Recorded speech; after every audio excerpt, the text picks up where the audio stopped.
Hi guys, and welcome back to the another episode of the Between the Zones film news show. As usual, I am your host, Kees, and we're here to talk about the movie news that was in last week. I've got my regular panel here today. First of all, Evan DeGraff, how are you doing, man?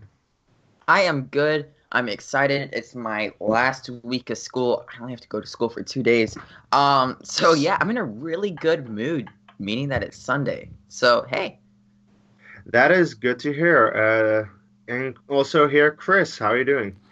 Yeah, totally not jealous at all that Evan actually gets to sort of take it easy, and I'm, still stuck working every single day of my life. But hey, you know what? I'm not taking it It's, easy.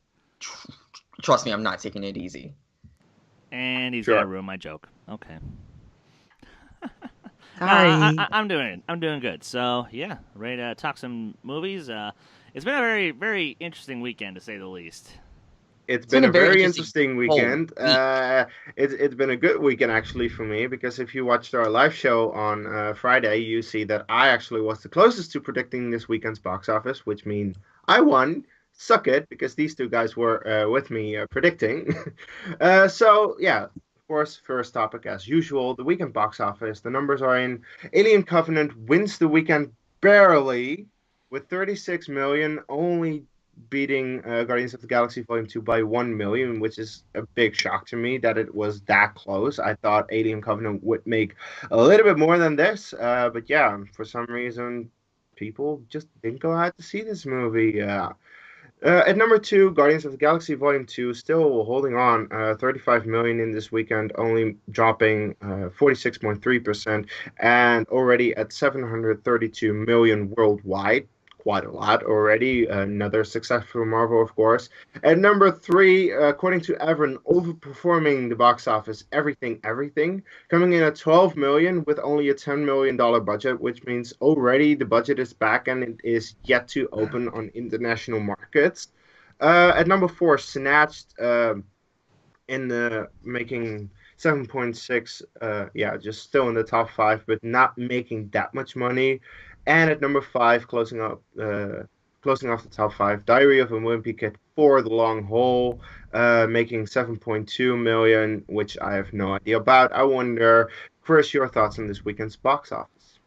I'm surprised. Because again, kind of like yourself, I thought that Covenant would perform better, but I was also half right that the the divisiveness that was Prometheus, depending on say whatever you want about it, it did make pretty decent on its opening weekend, but At like um, 51 million? 51 million, something like that. But this didn't. This broke about 2/3 of that, and it's I think it is a little bit telling though that some fans maybe they thought Ridley is out of it, which I disagree with that completely. But you know it, it's still a surprise because I also did think this was going to perform a lot better, but Have you seen Covenant or not? I'm seeing it next weekend. Okay, so for context for the people watching, none of us here have seen Covenant yet. Both Chris and I are seeing it next weekend, and Evan hasn't seen a single movie in the franchise, so he's probably going to wait a long time before he sees Covenant. Any other thoughts, Chris, or no? Yeah, everything. I'm glad to see that you and I were both right about Yeah. this one actually performing well because these teenage romance films they sell. So and not surprisingly because what do teenage girls love to see? They love to see stories about teens falling in love and but there's a catch and how are they going to overcome it? And Snatched, that's still And holding on. honestly, it's the most cliche, boring BS ever, but for some reason, dumb teens will see.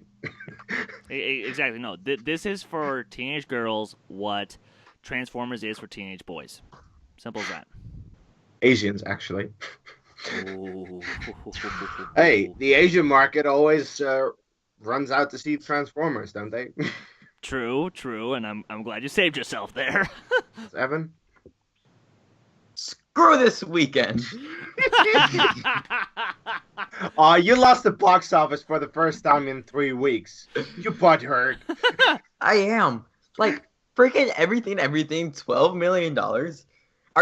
Has America really became that high that they want to go see a movie called Everything? Like, God. Well, instead of nothing. Which is pretty much what Sorry. it is. Pretty much.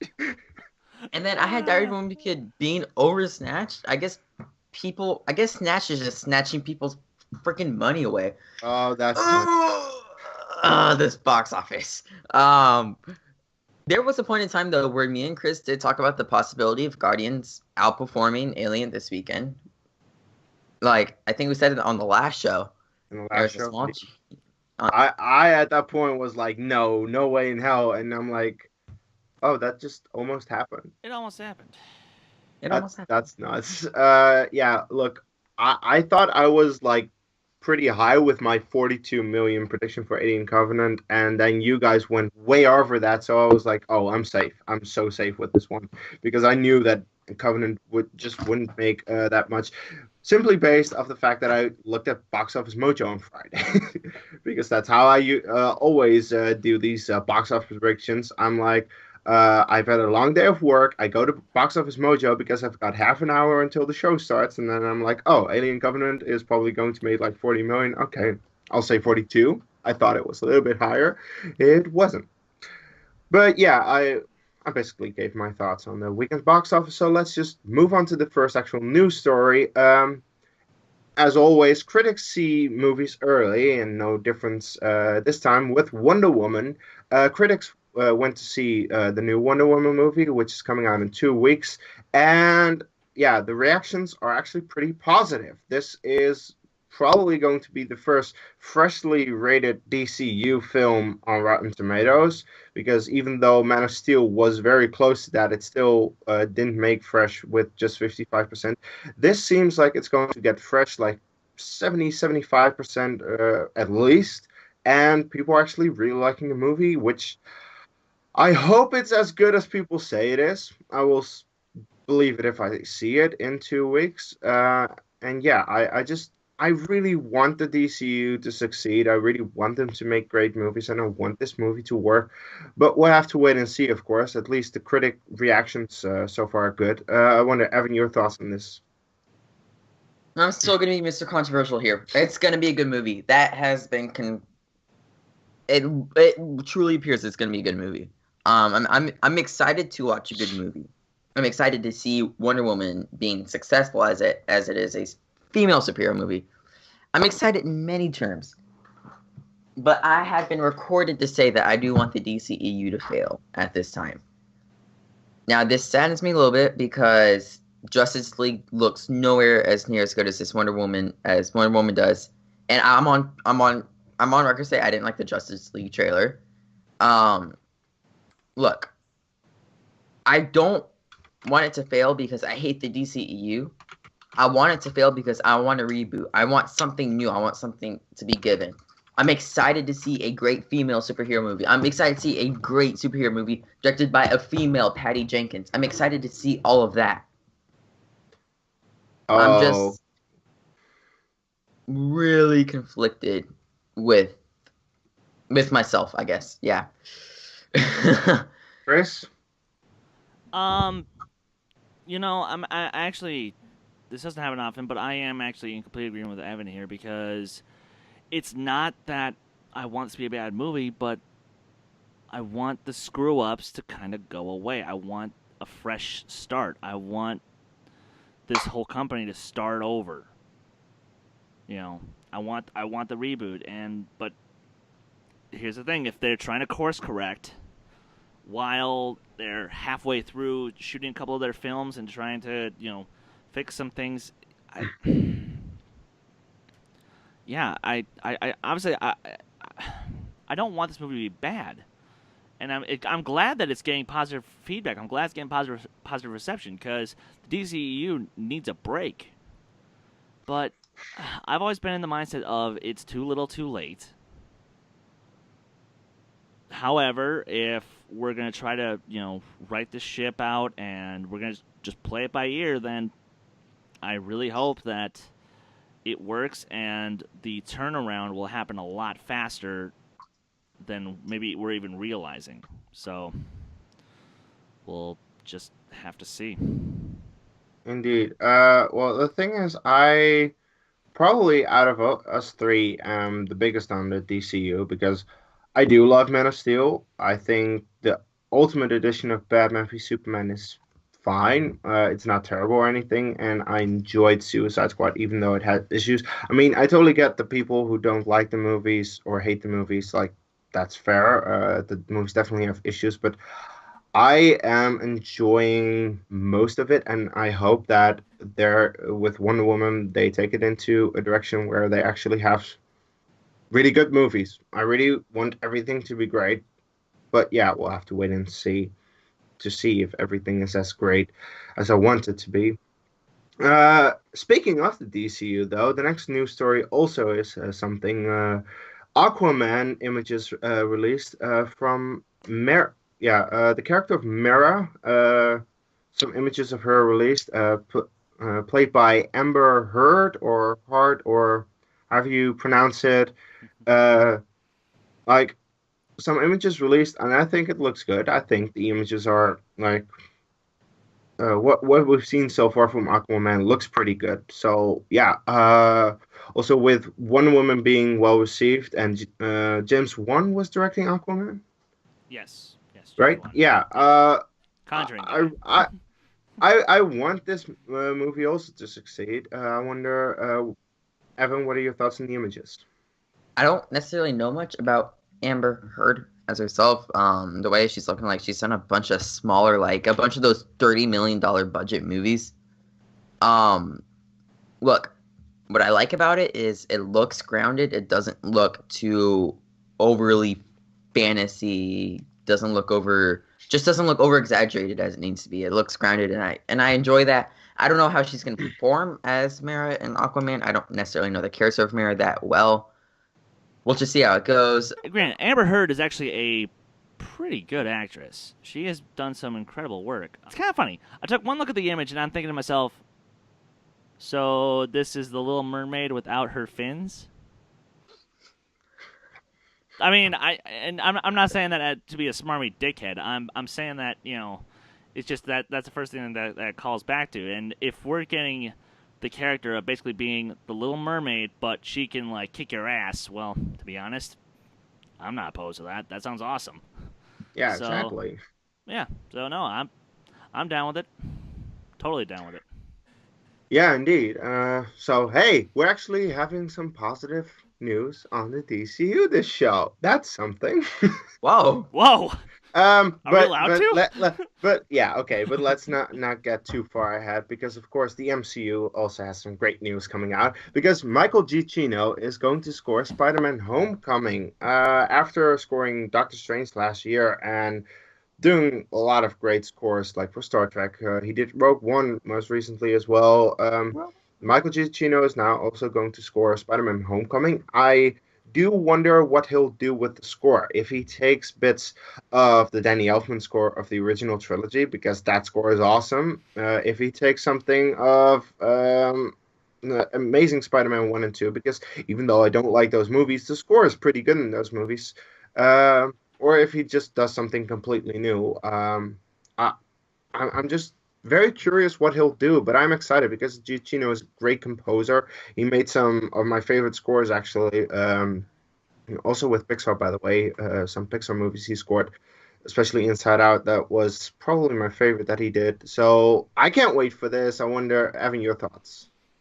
There's a clip that released online of him composing a whole orchestra, and it was the old classic Spider-Man, Spider-Man. It was that one, and it was like he made it seem grand. It made it seem like crazy, but not too childish either.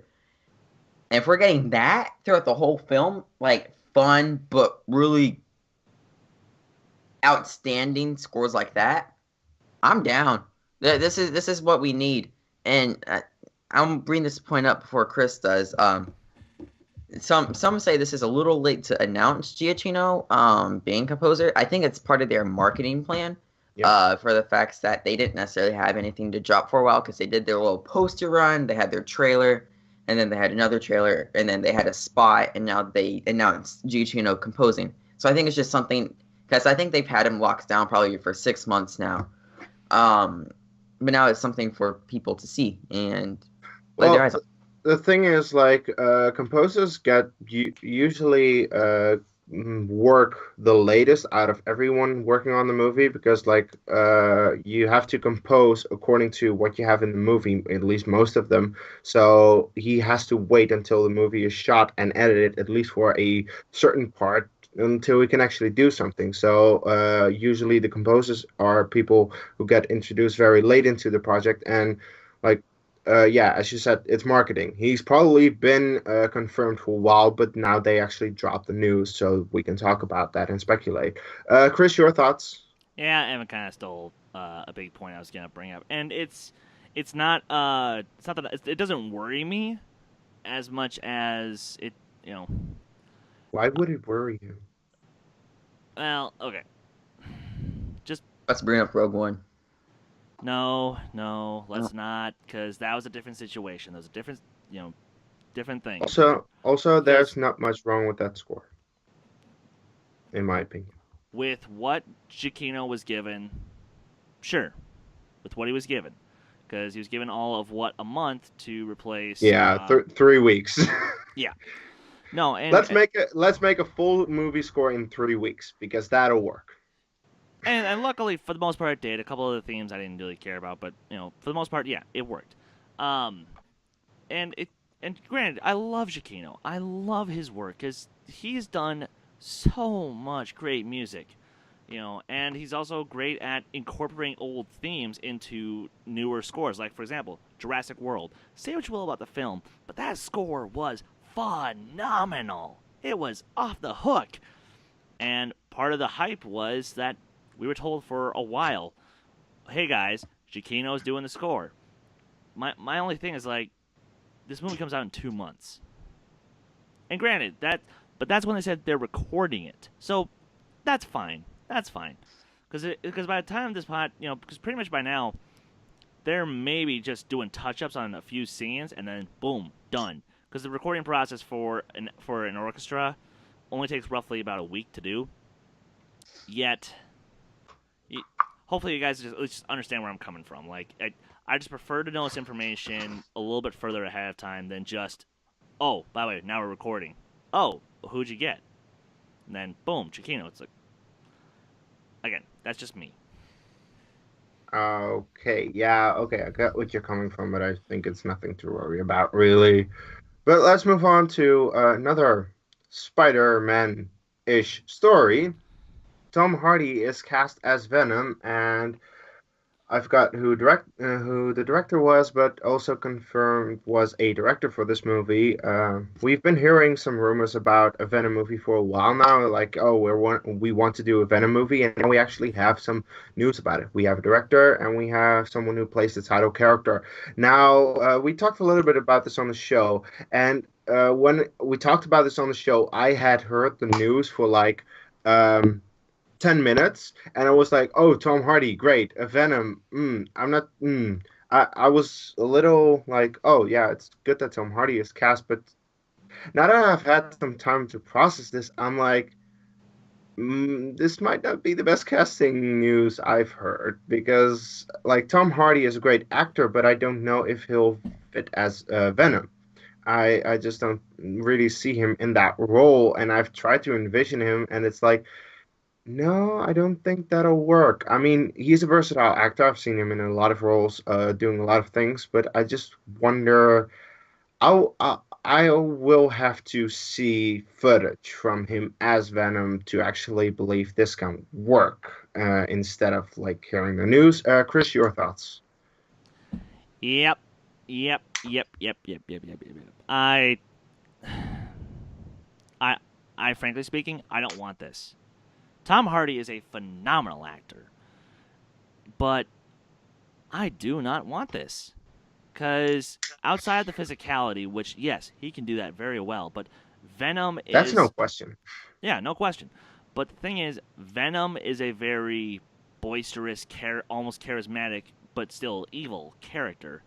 And of course, Tom Hardy can be very intimidating. Just look at some of his work like Bronson, where Bane. or Bane even. He's got the menace down, but he does not have the charisma or the. 'Cause, okay, I'm gonna put it like this: Venom is to Spider-Man what the Joker is to Batman, and I would say that's more so the Green Goblin. in terms of the antithesis of it being the exact opposite of everything Yeah. that Okay. Yeah. that Spider-Man is, that's Venom. Now, if this was Carnage, who Now is that who is created that from was the same alien symbiote, but just on a straight up mass murderer, that is who Tom Hardy could do, but not Venom. that's true. Unless this Venom was not Eddie Brock, but let's say Flash Thompson, who is Could actually be. a good guy, then I'm down for this. But I don't think It Sony's gonna go that it really route. depends how they do it. I just can't wait. I mean, I just thought of this. Hello, Spider-Man. If you Oh have something God. like that, that would be awesome. Evan, your thoughts? All right. So Flash Thompson and Eddie Brock are both either about 5 or 7 years older than Peter Parker. Eddie Brock being the one who's a much older, but Flash Thompson is about Peter Parker's age. Tom Hardy In the movie, in the not comics not too. In the comics too. well. I was Look, talking to my friend they about can this. do a different interpretation. They If could. they have to do something, this is always like, oh, it's not like the comics. But guys, if it's not working for the movie, then you don't have to do exactly what the comics do. Right, I So agree. Now, but a bigger part of the Venom character is like the teenager going through the struggle because the teenager is also in the shift. So a human adult brain could defeat the Venom symbiote itself because it's strong enough and knows that that's bad. But the teenager because they're in a transition can be defeated by it because of the overwhelming hate. So that's something I'm willing to experiment. And then there's also a character called Mark Gargan, who actually played the character of Scorpion, and then he got a hold of the Venom symbiote, Yeah, and he's a that's bit true. older. I don't think they're gonna go that route because it's more so obscure than Flash Thompson or Eddie Brock. I just don't know where they're gonna go with Tom Hardy's Venom. That's my problem. And Tom Hardy doesn't have that. Venom is so in your face. He's so kind of possessive almost. Tom Hardy doesn't necessarily play those types of characters. He doesn't, and there's a certain voice that you have to do for Venom. I don't think his voice fits Venom per have se. you seen Legend? You haven't. And Okay. no, okay. So to go off your point, yes, true. But again, it comes back to No. But that's the thing about my point. Like, Tom Hardy is a very versatile actor, and I know that Evan hasn't seen as many movies of his as I have because like he's my favorite working actor today. I really am going out of my way to watch movies of his, and like Legend and Warrior and The Dark Knight Rises, and I've seen all of his movies, and in every movie he plays a different type of character, and I know that he is very versatile, and he could pull this off. So But the other thing though too is this is not the Marvel Cinematic. This is This is a separate Sony entity that, true. let's face facts, they're probably gonna crap the bed on it in terms of the writing and directing. So Don't knock on wood just yet. Well, well, after Sony's last two Spider-Man outings, I give up. Yeah, let's not get into that. Let's get into just the next news story, which is that, well, the Scarface remake is something that has been talked about for a while. They want to make it. Someone next year is going to release, and they want Diego Luna in the main role. Now it's been announced that David Ayer might be directing the Scarface remake, and a couple of other directors have been named as well. I don't remember what they were, but in case of David Ayer, forget Suicide Squad for a second. He makes very good movies. End of Watch Fury, Training Day, great movies, all of them. And I think that if you are going to make a Scarface remake, I've not seen the original Scarface, but I have an idea what it is. I think David Ayer could do a good job with this. I wonder, Chris, your thoughts on this? Uh, yeah. No, I actually think that this could be something right up his alley, kind of like another Training Day esque, um, you know, story where our hero is well-meaning and well-intentioned, but he's gonna wind up screwing something up, and it's gonna cause a downward spiral that, or a success in this case, in the case of the Scarface story, his success will ultimately be his destruction. And yeah, I want Diego Luna in this cast because, look, people, you guys forget the 1983 film, which is fantastic, it was Was a itself a remake. remake. Yeah. So I'm I'm just saying, if you're gonna redo Brian De Palma and Al Pacino, to be honest, this is a great pair to rein in the next generation. So I'm actually all for this. Indeed. Evan? Um, why not? The directing of Suicide Squad actually specifically wasn't that bad. I mean, it wasn't great, but the directing itself wasn't horrible. The rest of David Ayer's movies have been really good, so why not?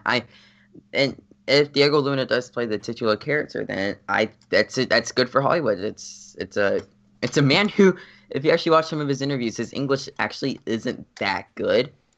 But we're actually starting to see actors from other places than America playing characters that are important, and I'm excited to see that. His English isn't that good. No, it's not.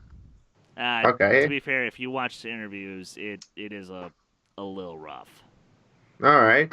I I've seen him in a couple of movies. Most recently, of course, Rogue One. His English was pretty good in that movie, I thought. So I don't His know, acting. but yeah, I still have to see the 1983 version of Scarface.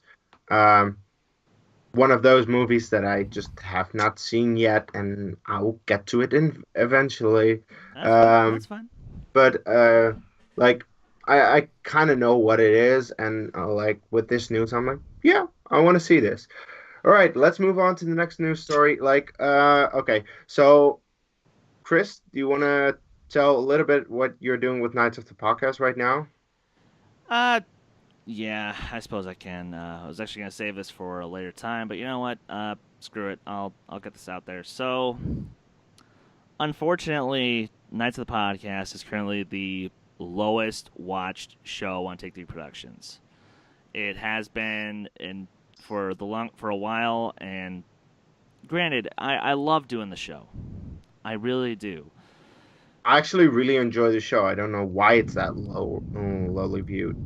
But it is what it is, and unfortunately, I think what I need to do is take some time off of it and come back to it when I can retool it and make it an even better product than what it was, and have it be a little more accessible, because I can only do so much in terms of just working for a show that doesn't get doesn't get any views. So it's my baby, and I will bring it back. But for now, it's taking some time off. So sorry, guys. Yeah, I do it to Indeed. midweek movies too. It's part of the biz. Well, and the thing is, both midweek movies and Nights of the Podcast have elements of it that we can do in between the zones. Like midweek movies essentially is talking about the news, but faster than between the zones. So that is what we do in between the zones weekly. And also, I was thinking about this, like we can just talk a little bit about this about Star Wars news as well, and maybe do some of the other segments that we did on Nights of the Podcast here. I'll have to talk about that with Chris because I haven't. I wanted to bring this up before we started recording, but we needed to record this. But yeah, Star Wars news. George Lucas's birthday was last week, and Woo! like, is that big news? No, but I just wanted to recognize it because thanks to George Lucas, I am the fan of Star Wars that I am today. I mean, just watch the posters behind me or my shelf with books and stuff and whatnot. It's like it's the most influential franchise of my life in terms of movies, and that is because of George Lucas, the creator, and also with Star Wars turning 40 this year, Celebration having a huge panel for it. Yeah, George Lucas, great guy.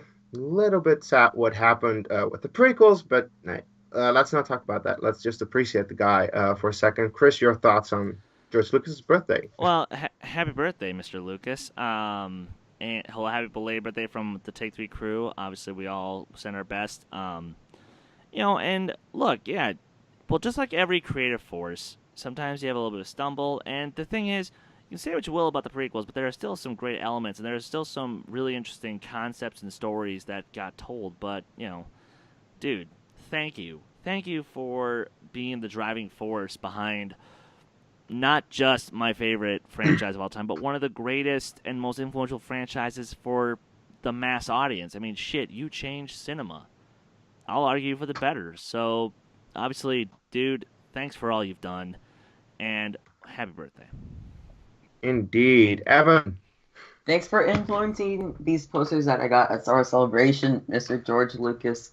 You are a Oh god wait, you among went to none. Celebration. Sorry, sorry.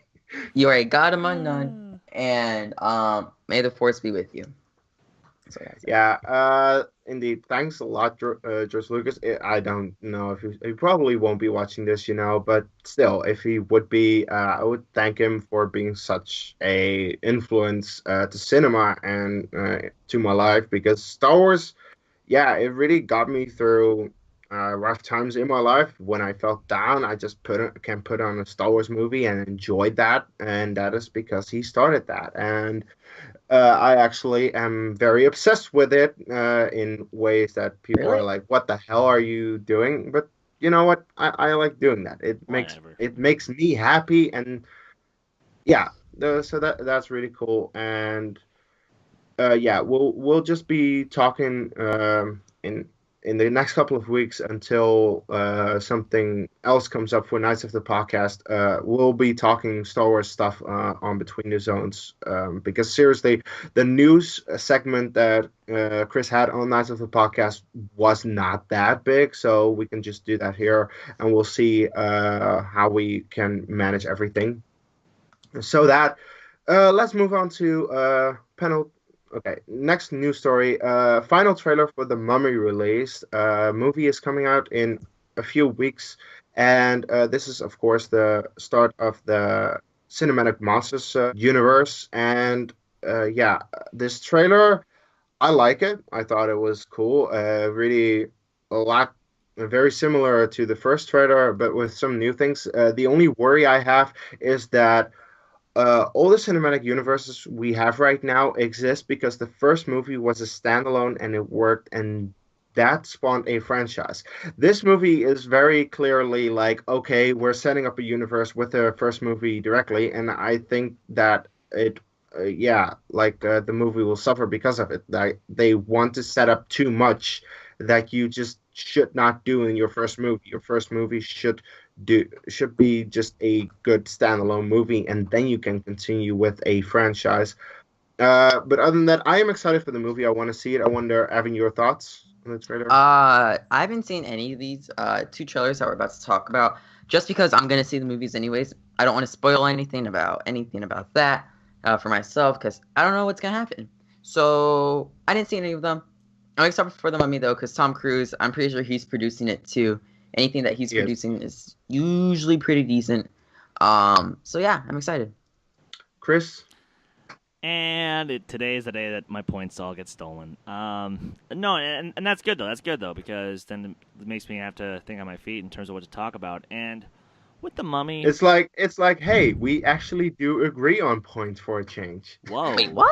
whoa, whoa. Is that a That concept? doesn't really It happen. doesn't happen very Well, often. okay. To be fair, the thing with Chris and myself is we either completely agree or we completely disagree. There's no really in between it.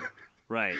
So, yeah, I just gotta say, uh, why am I okay? As I saw this final trailer, I'm just thinking to myself, why are we, you know, showing this much, frankly speaking? Because, look, you're actually... Okay, because I get the feeling that for as much as they're trying to... The trailers are showing us a lot of stuff in terms of setting up more stuff, but we should save that for the movie. Don't do that in the trailers. Because what say they pull a Rogue One on us and they show us stuff that was in the trailers, but didn't actually make the final cut? Well, then we're really going to be confused. So I just wish that, that Universal would treat it with a little more care and a little more reservation. But, hey, what do I know? Yeah, that makes sense. By the way, on the topic of showing things in a trailer that isn't in the movie, sometimes it happens simply because the movie usually isn't finished until like a few days before the actual premiere.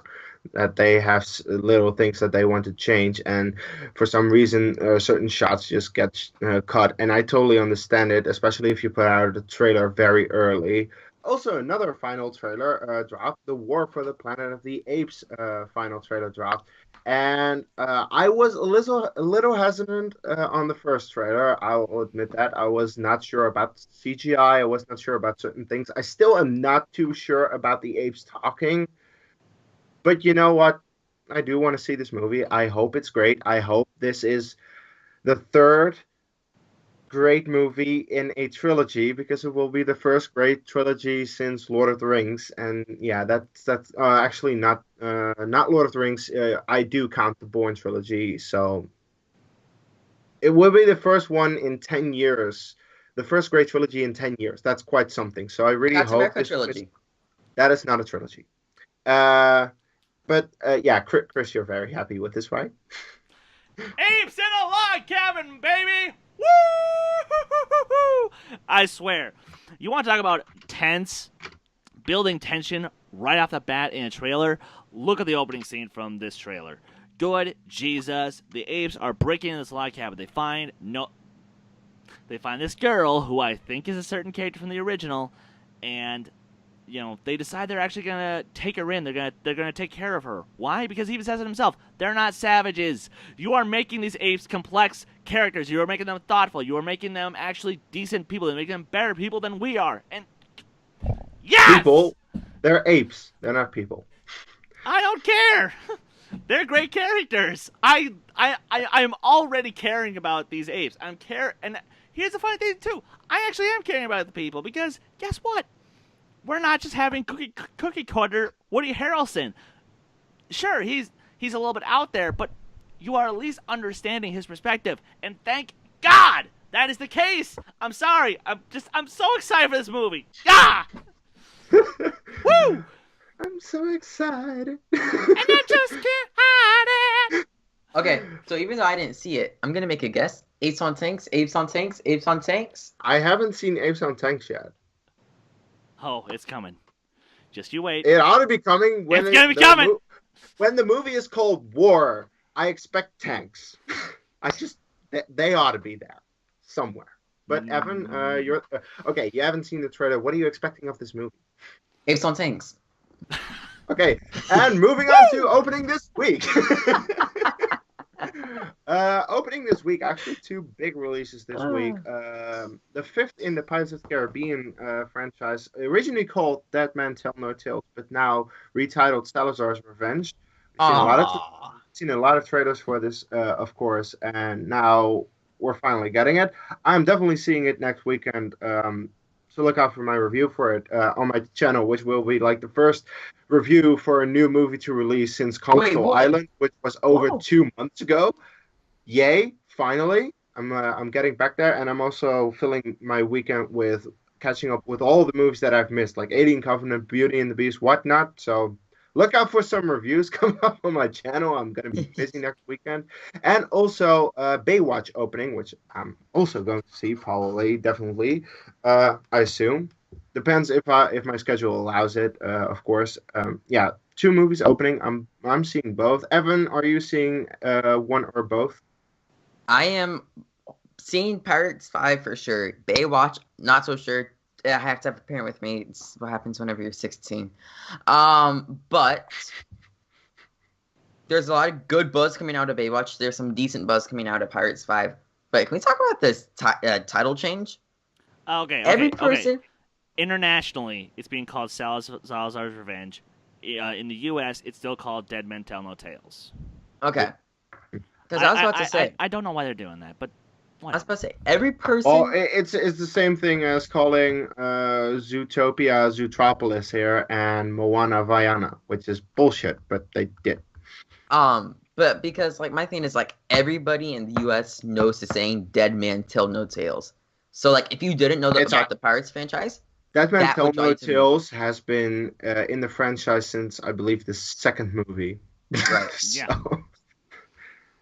Everybody knows that saying. True. Chris, are you seeing one or two of these movies? I'm seeing both.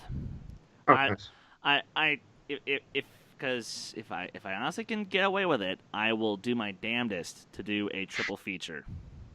Triple? These two films Alien and Alien Covenant. Otherwise, what I'll probably wind up doing is maybe see Alien Covenant on a slower day this week for us, and then I'll catch Pirates and Baywatch in a double feature. Because, look, me and The Rock have a complicated history. Okay, this sounds like some kind of confession that I don't want to get into. Sorry. I am not Chris Day. What I mean by that is, I'm just looking forward to hopefully getting a movie that's based on a TV show that doesn't suck. Because the last time I got that was 21 Jump Street, and granted, that was a freaking hilarious film, but your average TV to film adaptation is still going to be bad. So, that being said, I'm looking forward to it. Okay, that's good. Yeah, I'm hopeful for both of them. I've heard nothing but buzz. I can check Rotten Tomatoes real quick. Actually, none of them have a score yet. So we'll just have to wait and see. And I do think that either on the live show next week or on Between the Zones next week, we're definitely going to do an Alien Covenant spoiler review. So also look out for that because we're all seeing it except Evan probably. So yeah. But we'll see about that. But to be fair though, Evan, are you going to necessarily care? What about Covenant? Yeah, Covenant spoilers. No. Okay. Well, that's good. And that's our show. So yeah, let's plug everyone. Chris, where can the people find you online? Yes, you can find me on Twitter at my band Last Shot Redemption at LSAR Band MN, and you can also find us, this channel, Take 3 Productions, on Twitter at Fan Schmodowns. Speaking of Fan Schmodowns, though, we actually have some great stuff coming out next week. We have a returning match for Aaron Knoll versus Malcolm Lay, which is going to determine who gets a spot in the tournament. That was intense. I can tell you it was. By the way, that is going to be intense. If you haven't seen the live show yet, don't, because there's a spoiler for Malcolm versus Aaron in there. What? Yeah, because someone talked. We also have two double headers coming up real soon, which is one is the Schmoville double header, and we also have, of course, the big one, the title match before the tournament. Jacob London versus Jonas Stowell with Subrath Sharma versus Lucas Schildbach as the undercard. Guys, I think you're gonna get blown away by what we got coming for you. You will want to see those matches. You really do. Oh man, good lord, yes. With that out of the way, Evan, plug yourself. All right, you can find me at those both Schmodowns. Come on. You can find me at EDEGRAFF11 on Twitter. Yes, I tweet politics. You can suck it up. You can find me telling you guys about the tournament on a very special showing in about 2 weeks or so. 2 weeks, 3 weeks, somewhere around there. It's going to be a crazy episode. Seeding's going to be revealed. The wild card match is going to be revealed. It's going to be craziness. You can see me telling the story of the tournament when the tournament begins. You can find me hosting some matches. You can find me everywhere on Take 3. Really, I'm here. Sadly, sorry. No, sorry. Just had to put that terrible joke in there once again. No, but yeah, definitely look out for stuff coming up on Take Three because yeah, we're going to do a tournament. We're actually already planning it, and it's gonna be nuts. And I'm in it. Chris is in it. Evan's not. He's Woo! hosting though. And yeah, it's going to be great. I think. I assume. I hope. We'll see about that. You can find me watching a lot of movies and putting out a bunch of reviews next weekend at Dutch Movie Guy on Twitter or my YouTube channel, The Dutch Movie Guy. So look out for that. And yeah, I'll be on the live show, on Schmodown Reactions, on a lot of stuff on Take Three. Look out for all of it. This was our show. I'll see you next week. Take care.